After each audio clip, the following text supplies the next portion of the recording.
इस वक्त सीधे रुख करना होगा रामलीला मैदान का, जहां उद्धव ठाकरे बोल रहे हैं। उनका सम्मान करने वाली सर्वतोमुखी सरकार अगर हम लाते हैं तो ही देश बच सकता है, नहीं तो फिर आपका सवाल है, आपका भविष्य आप किसके हाथ में देना चाहते हो। हम सारे आए हैं चुनाव के प्रचार के लिए नहीं आए हैं, हम प्रजातंत्र की रक्षा के लिए आए हैं।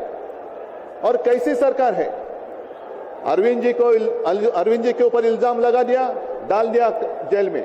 हेमंत जी के ऊपर इल्जाम लगा दिया, डाल दिया जेल में। ये कौन सा तरीका है? इनके पास जितने सारे लोग हैं, मैं आपके सामने आने से पहले कुछ पत्रकारों के साथ वार्तालाप कर रहा था और उन्होंने कहा कि उद्धव जी अब उन्होंने इनको साथ में ले लिया, उनको साथ में ले लिया। जिनके ऊपर भ्रष्टाचार के आरोप खुद भाजपा ने लगाए थे, उनको उन्होंने वॉशिंग मशीन में डालकर साफ सुथरा नहला धोला कर अपने मंच पर विराजित कर दिया। तो आप क्या विश्वास रख सकते हैं? जितने देश में भ्रष्ट लोग हैं, उन सारे लोगों को इकट्ठा लेकर बीजेपी देश को विकास के राह पर लेके जा सकता है?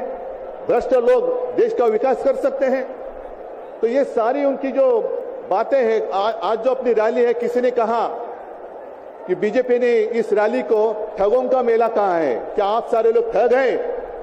मेरे देश के वासी, मेरे देश प्रेमी लोग क्या ठग हैं? ये तो भ्रष्ट लोग हैं, भ्रष्टाचारी लोग हैं जो भाजपा में है, जुमलेबाज लोग हैं।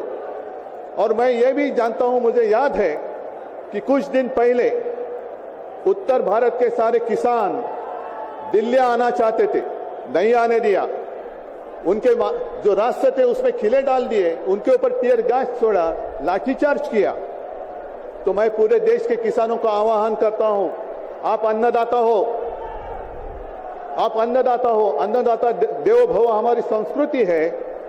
जो सरकार किसानों को आतंकवादी मानती है और जो सरकार किसानों को दिल्ली आने से रोकती है, तो पूरे अब समय है कि पूरे देश के किसानों ने किसानों को आतंकवादी समझने वाली भाजपा सरकार को दिल्ली आने से रोकना होगा। जैसे आपकी राह उन्होंने आपके रास्ते दिल्ली आने से रोकी थी, वैसे अब किसानों ने बीजेपी को दिल्ली आने से रोकना ही होगा।